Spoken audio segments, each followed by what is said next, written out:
Student, I am Sarita and you are watching Sarita Biology classes.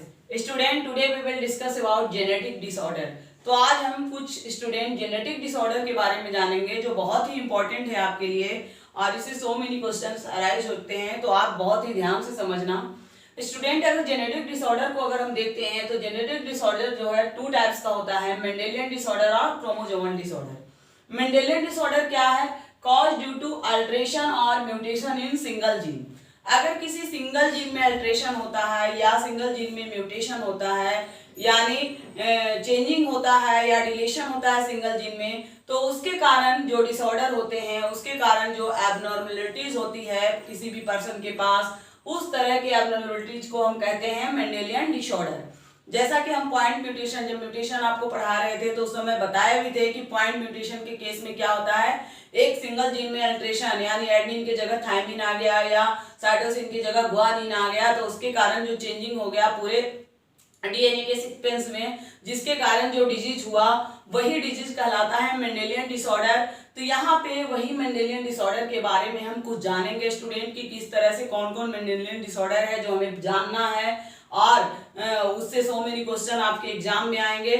तो इस तरह से ये मेंडेलियन डिसऑर्डर है जो सिंगल जीन में अल्ट्रेशन होने से होता है। आपको माइंड में एकदम फिट कर लेना है कि सिंगल जीन में अल्ट्रेशन के कारण जो म्यूटेशन होता है, जो चेंजिंग होता है, that is called Mendelian disorder. अब हम क्रोमोसोमल डिसऑर्डर, सेकेंड है क्रोमोसोमल डिसऑर्डर। तो क्रोमोसोमल डिसऑर्डर क्या है? ड्यू टू एक्सेस एब्सेंस और एबनॉर्मल अरेंजमेंट ऑफ वन और मोर क्रोमोसोम। अगर एक या अधिक क्रोमोसोम में, क्लियरली कहा जा रहा है कि एक या इससे ज्यादा क्रोमोसोम में एबनॉर्मलिटीज के कारण, एबनॉर्मलिटी से मतलब है कि अगर क्रोमोसोम के अरेंजमेंट में कोई डिफरेंस होता है, जैसे मान लो कि क्रोमोसोम के अरेंजमेंट से मतलब है, आपको क्रोमोसोमल जब म्यूटेशन पढ़ाए थे तो ये चीज बताए थे कि क्रोमोसोम के अरेंजमेंट जैसे डबल एक्स क्रोमोसोम हो गया या वाई क्रोमोसोम बढ़ गया यानी 47 हो गया या 44 हो गया, 45 हो गया, यानी कमी या ज्यादा जो क्रोमोसोम में आया। या सेकेंड थिंग्स ये भी कह रहा है कि एब्सेंस यानी क्रोमोसोम का कोई आर्म जो है वो एब्सेंस हो गया, जैसे लॉन्ग आर्म, शॉर्ट आर्म, दो में से कोई भी आर्म अगर एब्सेंस हो गया तो उसके कारण जो डिजीज होता है, उसके कारण जो डिसऑर्डर होता है, उसे हम कहते हैं क्रोमोसोमल डिसऑर्डर। तो स्टूडेंट, आज हम आपके सामने मेंडेलियन डिसऑर्डर के बारे में जानेंगे। मेंडेलियन डिसऑर्डर में सबसे पहले जो डिजीज हमें जानना है, डिसऑर्डर हमें जानना है, वो है हेमोफीलिया। हेमोफीलिया स्टूडेंट क्या है? It is reported by John Otto in 1803। सबसे पहले हेमोफीलिया को रिपोर्ट करने वाले जो साइंटिस्ट हैं उनका नाम है जॉन ऑटो। बिल्कुल ध्यान से माइंड में नोट कर लेना है, कॉपी में भी नोट कर लेना है क्योंकि जनरली एग्जाम में पूछा जाता है। सेकेंड थिंग्स क्या है? Patient continue to bleed even with minor cut. इसका सबसे मेन सिम्टम है स्टूडेंट कि जिस किसी भी पर्सन को हेमोफीलिया है तो उसको अगर कहीं भी माइनर कट हो जाता है तो कंटिन्यू ब्लीडिंग होती है। यहाँ पे ब्लड की कोई क्लॉटिंग नहीं होती है, कंटिन्यू ब्लीडिंग होते रहता है। तो ये बहुत ही मेन सिम्टम है हेमोफीलिया का। सेक्स लिंक्ड रिसेसिव डिसऑर्डर, ये जो डिसऑर्डर है, ये जो डिजीज है वो सेक्स लिंक्ड रिसेसिव है, यानी ध्यान देना है यहाँ पे कोई डोमिनेंट नहीं है, जो भी है वो रिसेसिव है और सेक्स लिंक्ड है, यानी कहीं न कहीं ये एक्स वाई या एक्स एक्स क्रोमोसोम में कोई न कोई म्यूटेशन या अल्ट्रेशन के कारण होता है। Gene located at x chromosome. Student, यहाँ पे बिल्कुल क्लियरली कहा जा रहा है कि वाई का कोई इन्वॉल्वमेंट नहीं है, जैसा कि अभी हमने एक्स वाई लिख दिया, तो यहाँ पे वाई का कोई इन्वॉल्वमेंट नहीं है। जो जीन होता है हेमोफीलिया का वो एक्स क्रोमोसोम पे प्रेजेंट होता है और उसी जीन में अल्ट्रेशन के कारण जो होता है वो हेमोफीलिया होता है स्टूडेंट। तो आगे हम इसके प्रोसेस के बारे में जानते हैं कि किस तरह से हेमोफीलिया होता है। स्टूडेंट, आगे हम प्रोसेस देखते हैं कि किस तरह से जब माइनर कटिंग होता है तो वहां पे ब्लड क्लॉटिंग में प्रॉब्लम आती है ड्यूरिंग हेमोफीलिया के टाइम। तो जैसे स्टूडेंट होता क्या है, जब नॉर्मल ब्लीडिंग होती है, यानी जो कोई भी व्यक्ति हेमोफीलिया से सफर नहीं कर रहा है, नॉर्मल केस में अगर ब्लीडिंग होती है तो उसमें क्या होता है, ब्लड क्लॉटिंग बहुत इजीली हो जाता है। आप जानते ही हैं कि ये प्रीवियस क्लासेस में पढ़ना भी था कि वहाँ पे क्या होता है, सो मेनी प्रोटीन फॉर्म्स होते हैं, फाइब्रिनोजेन, थ्रोम्बोप्लास्टिन, प्लास्टिन, इस तरह से सो मेनी वहाँ पे प्रोटीन फॉर्म होते हैं और लास्टली एक फाइब्रिनोजेन जो होता है वो नेटवर्क बना लेता है और इस तरह से ब्लड जो है क्लॉट होते जाता है। लेकिन यहाँ पे स्टूडेंट जब कोई भी पर्सन हेमोफीलिया से सफर कर रहा होता है तो उस कंडीशन में क्या होता है, जब कोई भी माइनर कटिंग होती है तो ब्लीडिंग जब होता है तो ब्लीडिंग के टाइम जो है ब्लड क्लॉटिंग में प्रॉब्लम आती है। मैं पहले ही बता चुकी हूँ ब्लड क्लॉटिंग में क्या प्रॉब्लम आती है, जो प्रोटीन वहां पे बनता था वो यहाँ पे नॉन फंक्शनल प्रोटीन बनता है और उस नॉन फंक्शनल यानी वैसा प्रोटीन बन रहा है जो फंक्शन ही नहीं कर रहा है,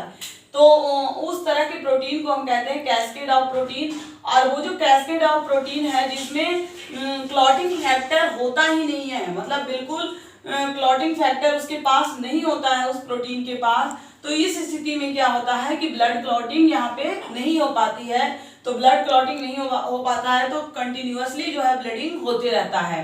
तो स्टूडेंट इस तरह से प्रोसेस यहाँ पे होता है। हेमोफीलिया से अगर कोई व्यक्ति सफर कर रहा है तो अभी एक्सेस ब्लीडिंग होते होते एक टाइम ऐसा आता है कि पूरे ब्लड बॉडी से ब्लड लॉस हो जाता है और लास्टली जो है वो पेशेंट की डेथ तक हो जाती है। तो स्टूडेंट यहाँ हेमोफीलिया को अगर हम देखते हैं तो हेमोफीलिया दो तरह का होता है, हेमोफीलिया ए और हेमोफीलिया बी। अब दोनों में डिफरेंस क्या है? मेन डिफरेंस है स्टूडेंट जो जनरली एग्जाम में पूछा जाता है, बिल्कुल ध्यान रखना, फैक्टर 8 मिसिंग।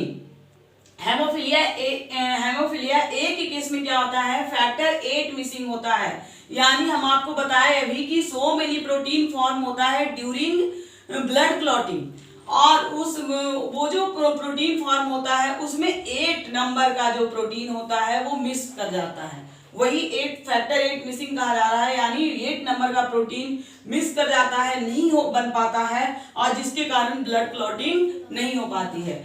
हेमोफीलिया बी के केस में जस्ट जो है 9 नंबर का प्रोटीन मिस कर जाता है, 9 नंबर का प्रोटीन जो है नहीं बन पाता है, तो वो फैक्टर 9 मिसिंग है। इस तरह से ये दो फैक्टर के मिसिंग होने के कारण जो है 8 में हेमोफीलिया ए में 8 नंबर का प्रोटीन मिसिंग, हेमोफीलिया बी में 9 नंबर का प्रोटीन मिसिंग के कारण जो है मेन डिफरेंस यहाँ पे यही है, ब्लड क्लॉटिंग नहीं हो पाता है। स्टूडेंट इसके लिए जो इंजेक्शन है वो है प्रोफाइलैक्सिस इंजेक्शन। इसको जनरली हेमोफीलिया ए जिस किसी भी व्यक्ति को है उसको सप्ताह में 3 बार इंजेक्शन लगाया जाता है और जो जिस किसी भी व्यक्ति को हेमोफीलिया बी है उसको सप्ताह में वीकली 2 टाइम्स ये इंजेक्शन लगाने की जरूरत होती है। तो स्टूडेंट इस तरह से हेमोफीलिया बी को हम क्रिसमस डिजीज भी कहते हैं। इसे क्रिसमस डिजीज क्यों कहा गया ये भी बहुत इंपॉर्टेंट है, जनरली एग्जाम में आता है कि इसको क्रिसमस डिजीज क्यों कहा गया।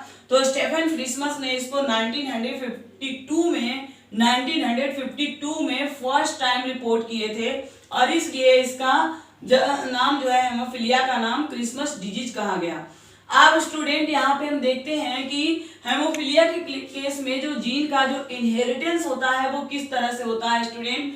तो हम पहले ही बता चुके हैं कि ये जो जीन होता है वो एक्स क्रोमोसोम पे होता है, वाई पे नहीं होता है। तो हम देखते हैं अगर कोई कैरियर फीमेल है, कैरियर फीमेल का जीन अगर इस तरह से हम लेते हैं हेमोफीलिया XH से सेम डिनोट करेंगे और ये है कैरियर फीमेल, यानी ये जीन है फीमेल कैरियर में। यहाँ पे ये क्या है पहले ही बता चुकी हूँ, ये एक्स लिंक्ड रिसेसिव डिसऑर्डर है। तो ये जीन जो है यहाँ पे रिसेसिव है, ये जीन जो है यहाँ पे रिसेसिव है स्टूडेंट और ये यहाँ पे डोमिनेंट है, इसलिए इसको हम रिसेसिव डिसऑर्डर कह रहे हैं क्योंकि इस जीन के पास जो है हेमोफीलिया का फैक्टर है, ये डिफेक्टिव जीन है, लेकिन ये क्या है रिसेसिव है। इसलिए ऐसे वुमेन को हम क्या कहेंगे, ऐसे जो पर्सन होंगे, ऐसे जो वुमेन होंगे वो जो होंगे वो हेमोफीलिया के कैरियर होंगे, अफेक्टेड नहीं होंगे क्योंकि हेमोफीलिया का जीन तो है उनके पास एक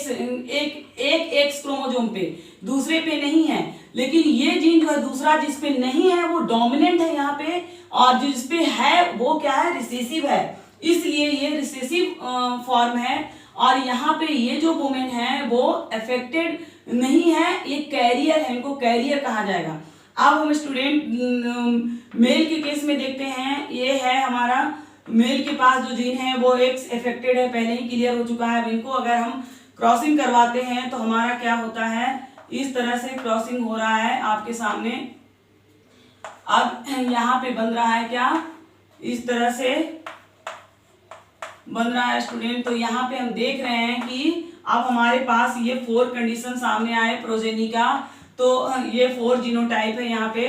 तो आप देख लीजिए स्टूडेंट, ये जो है वो क्लियरली दोनों एक्स पे हेमोफिलिया का जीन जो है वो दोनों एक्स जो है वो डिफेक्टेड है, और यहाँ पे ओनली 1 एक्स डिफेक्टेड है। तो इसलिए ये क्या हो गया, यहाँ पे ये कैरियर हो गया, ये जो हो गया वो इफेक्टेड हो गया, और यहाँ पे ये मेल के केस में ये इफेक्टेड है और ये जो है नॉर्मल है। तो इस तरह से स्टूडेंट जो हेमोफिलिया का जीनोटाइप होता है, इनहेरिटेंस होता है, वो इस तरह से होता है। अगर मेल इफेक्टेड है और फीमेल कैरियर है तो इस तरह से होता है। अगर मान लीजिए वैसे जो चांसेस होता है स्टूडेंट इसमें, वो मेल के इफेक्शन की ज्यादा चांसेस है, फीमेल जो है वो कम इफेक्टेड होती है, क्योंकि फीमेल में जो पोजीशन होती है वो कैरियर की पोजीशन ज्यादा होती है, और मेल में जो है वो जनरली मेल इफेक्टेड होता है। अगर मेल 75% इफेक्टेड है तो फीमेल ओनली 25% इफेक्टेड होती है। ये भी आपको बिल्कुल ध्यान में रखना है।